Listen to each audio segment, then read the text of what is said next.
Oh, look at that. Meron ditong excited, masaya, 'no, parang kumukuti-kutita ang kanyang mga paningin sa nangyayari sa kanya ritong araw-araw. Excited siya, ayan 'no. I'm seeing a picnic mat 'no, yung parang sa pen 'no. So, parang it looks like puwedeng meron siyang kadate, meron ditong energy 'no, na happy siya 'no, and it has something to do with heart or parang energy rito 'no, ng happy yung heart, masaya. Masaya itong tao na 'to, okey. Masaya siya sa mga ginagawa niya, okey. Masaya rin siya sa mga conversations na binubuo niya. Pero ba't gano'n? Okey, masaya siya pero parang yung energy natin dito 'no, sa room is parang may mali dito, eh. Yun ang aalamin natin, ano yung mali dito? 'Yan 'no. Mali bang maging masaya itong tao na 'to? Ano yung specific na ibig sabihin doon?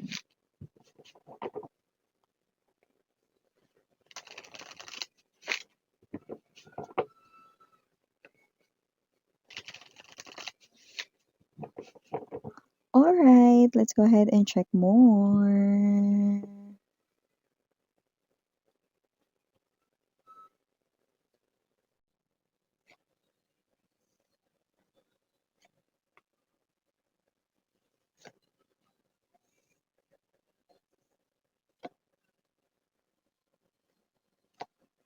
Mhm.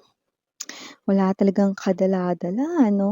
So, kung sino man 'tong person mo, wala talagang kadala-dala rito 'no? And you know, I'm picking up that whoever this person of yours is, salawahan talaga siya, you know? Iniwan na nga kayo nito, sumama sa iba, pero tingnan mo, oh, may lumalabas pa ditong isa pang karakter 'no? Sadyang malandi talaga yung person mo 'no? Sarap konyatan. We have here the Three of Wands. Ooh, see? Center of the reading ay death energy. I'm getting the word expired, expiration is coming. Justice. Ooh, justice and judgment. Naku, nagsama dito, no? And, ooh, look at that. Amazing trio. Justice, judgment, and the tower. Naku, naku, naku, naku, naku. Walang kaalam-alamang person mo na tinitimbang na sa kasalukuyang panahon ni universe ang kasalanan niya dito. 'Di ba nga sa palengke kapagka may bibilhin ka gulay, baboy, isda, tinitimbang, 'di ba? Tapos kapagka ano, 'di ba, lampas dun sasabihin, "O bawas," 'yan 'no. Pero dito kay universe mga babes 'no, walang bawas dito kung ano yung nagawa ritong bigat ng kasalanan 'no. Yan ay titimbangin 'no ng ayon doon sa kasalanang nagawa at sa pain 'no or extent ng pain na nadulot niya sa nagawa ng kasalanan. Naku, naku, naku, naku, bottom of the deck we have 'yan, Nine of, Coins energy, Five of Cups, and the Wheel of Fortune. 'Yan 'no. Tignan mo, mukhang last niya na 'to.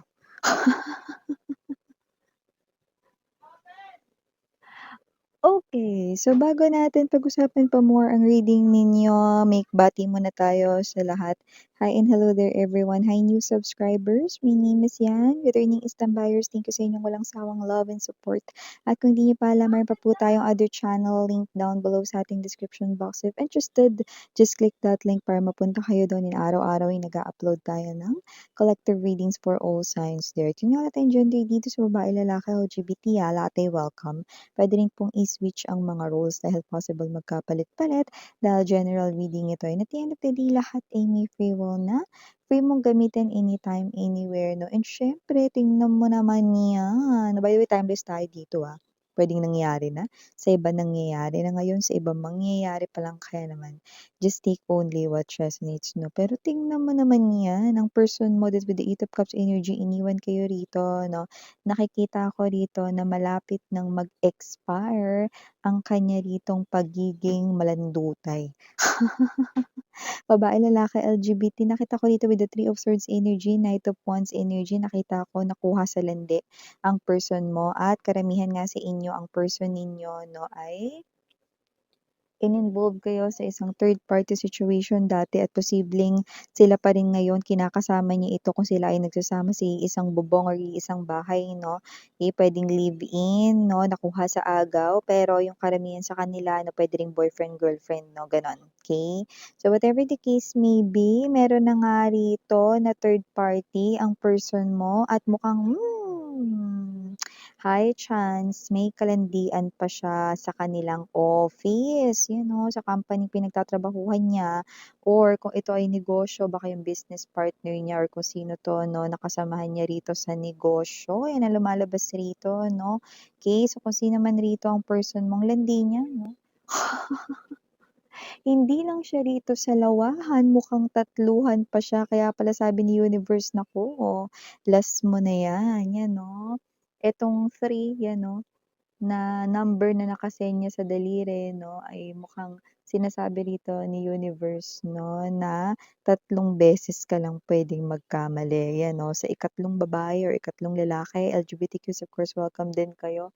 Iikot na ang roleta 'no, ng kasalanan mo at kung saan matatapatan ang parusa mo, 'yun ang magiging, hukom 'no, 'yun ang magiging kaparusahan 'no, spiritual lessons na tatahakin niyang landas. Naku, nakakaloka ito, malapit ng mag-expire ang kasiyahan ng person mo, ang pagiging malaya niya rito sa lahat, feeling single, eto ritong person mo rito 'no, at nakakaloka meron na nga siya ritong third party na hiniwalayan ka niya dahil dito sa third party tapos meron pa siya ritong kalandian, tama ba yun?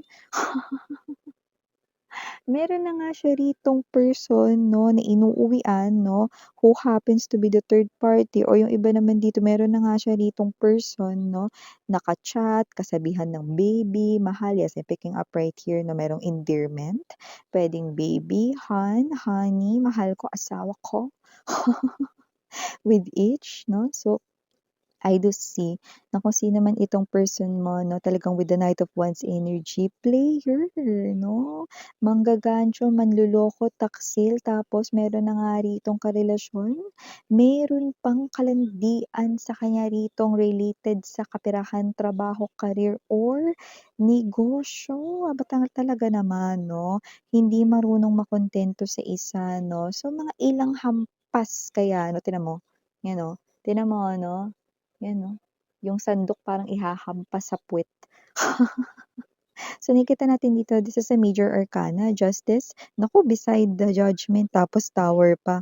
Definitely the heavy trio. So kung ano man ito 'no, yung hagupit ni universe na mga ilang hampas kaya yun sa kanya 'no, kasi nakikita ko rito, itong tatlo na 'to ay hindi 3 beses na hampas lang. Okey, kundi yan yung tatlo na parang binigyan na siya ni universe dito ng 3 pagkakataon, 3 warning pero hindi ka nakinig, yan 'no. Puwede rin yang indikasyon na dahil nakatatlong babae ka na, tapos ka sa'kin. Naglolokohan na lang sila rito, ng third party, niloloko niya na lang yung third party dito, dahil meron pa siya ritong kalandian sa office mate, na office mate I mean 'no, or kasamahan sa trabaho rito 'no. So whatever the case may be, your person is enjoying this pero nakikita ko rito hindi na siya mag-e-enjoy.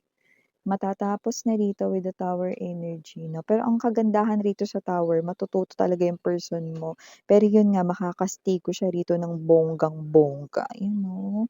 Yung may karelasyon ka na ta's feeling single ka, 'di ba ang sarap tuktukan, 'di ba? So kung sino man 'tong energy na 'to nakita ko rito, na feeling malaya siya, yung nakikita ko dito. Two of Cups in reverse, bawal na pag-ibig yan. Bawal na relasyon 'yan, ayan 'no, may pinagseselosan yung third party, nag-aaway na sila rito 'no. Pero alam mo yung malakas yung pakiramdam, malakas yung kutob, yung intuition ng third party 'no, dahil nga puwede ring harap-harapan with the 8 of Wands energy, may ka-chat, may ka-text, may kabulungan, 'di ba? So whatever the case may be, kausap ko lang yung sarili ko, kausap mo yung sarili mo, lokohin mo ninang mo. So, kasi naman 'tong energy na 'to, alam na rin ng third party, eh, 'no? Pero alam mo kasi mga babes, ang gusto ko lang linawin sa inyo 'no, karma is definitely like a ball, nagba-bounce back 'yan. So, parang yung ginawa sa inyo nung third party, bumalik lang din sa third party, nakuha niyo? Okay. So, niloloko na ngayon ng person mo yung third party, kaya nagkakalokohan na talaga rito, okay. So, nakita ko dito stress na yung third party kasi mukhang konting-konti na lang 'no, matatapos na ang kanilang relasyon at iba naman ang kakasamahan nitong person mong malandi. So, nakita natin dito that with the death energy, yes, yun ang iniisip ngayon ng third party, problema niya, masakit yung ulo niya rito 'no. So, nakikita ko dito hindi siya makapag-concentrate sa kanyang trabaho kung may trabaho 'yan 'no or kung siya ay nasa bahay lang 'no, nakikita natin dito hindi siya makapag-concentrate sa negosyo niya, yung iba sa kanila may small business, others puwedeng may negosyo talaga and nakita rin natin dito na kung sino yung third party 'no, hindi siya makapag-focus kahit yung simpleng paglilinis ng bahay, naisip niya rito 'no na mamroblema siya sa person mo dahil alam niya 'no, yung ganiyang pakiramdam ng niloloko, ng merong kausap na iba, bulong-bulong, bulong-bulong. Nakakainis talaga yung bulong-bulong na yan, eh, 'no. So, nakikita natin ako mga babes 'no, ang pandinig ko parang mata, eh. 20/20 yung linaw niyan, eh, kaya alam na alam ko rin, eh, 'no, mga babes 'no, yung pinaparating nitong, third party rito na mensahe 'no, kasi parang gusto niyang gamitin ko na example yung kanyang pandinig dito, eh, 20/20, 'yan 'no. So, nakita natin dito 'no, na niloloko na lang siya ng person mo. And nakikita ko rin dito na ito yung bagay na gusto niya na tapusin 'no, ng person mo na yung parang alam ko meron kang kinakausap na iba sa opisina, ngayon pa lang tapusin mo na 'yan, 'yan oh. Parang may gano'n na sinasabi 'no, ng diretso yung third party sa person mo, pero ang person mo pinagsasabi mo? Wala 'no, pero tingnan mo with the Nine of Pentacles energy, puwedeng hindi pa alam nung babae, nung lalaki or ng LGBT na ang person mo ay meron ng ka-live-in na iba 'no or meron na ritong girlfriend, boyfriend na third party nga 'no. Pero kawawa rin yung kung sino man yung katrabaho niya na yun kasi walang kaalam-alam na siya ay nasa loob ng isang relasyon with the third party, yung nakasira sa inyong dalawa, 'di ba? Isa na naman pong biktima ng person mo 'no, ang nakikita ko ritong masaya akala niya in love talaga sa kanya yung person mo 'no. Pero kung in love nga talaga sa kanya bakit hindi pinagtatapat na merong iba, 'di ba? Dito wala siyang kaalam-alam, eh, oh. Masaya lang rito yung katrabaho niya rito 'no, dahil nakikita ko rito sabay silang mag-lunch, kumain, sabay sila rito 'no, na umuwi 'no, hatid dun sa I'm seeing bus 'no, train. So, I do see that this person here nahatid ng person mo sa bus or sa train or baka sa bahay pa nga mismo 'no.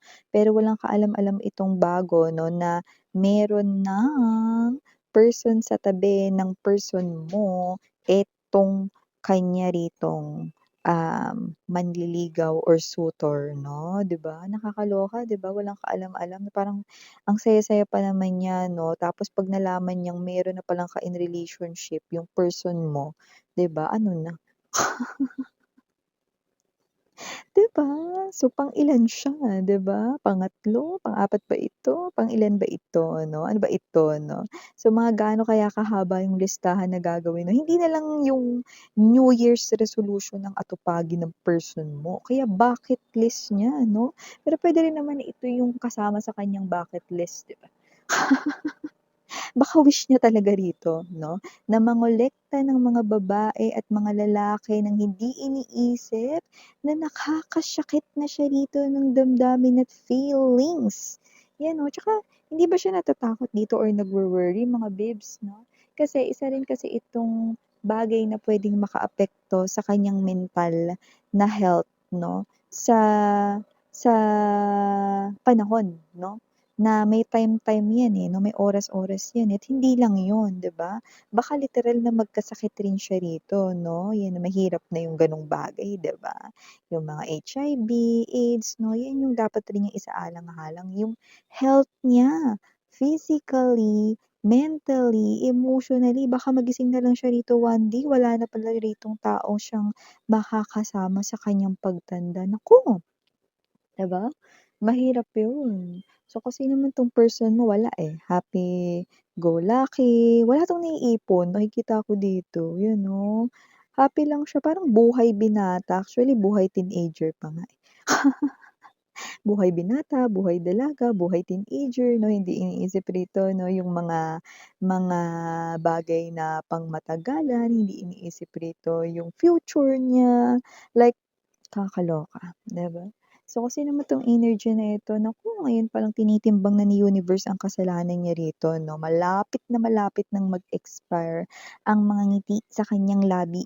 Ang laki ng tuwa at ang lakas ng kanyang halakhak ay malapit ng mag-expire kagaya ng mayonnaise na ito. Ayan oh, nilalangaw 'no, ayan oh, tignan mo poison 'no, ayan oh, salmonella naku. Basa. Everything expires. Dun, dun, dun, dun. Lahat ng mga bagay ay nag-e-expire, lalong-lalo na ang kataksilan, ang kasalanan 'no. Good luck sa kanya. So yeah, for the initials rating here, yes, we do have. We've got the MRONP. I don't know if that's one or L, okay, or even I, just take only what's resonate, okay. We also have here C, and last but not the least, U. So yeah, these are all the messages we've got right here for you. Thank you again, I'm Yuriana Onni. Sarang love and light. Annyeong.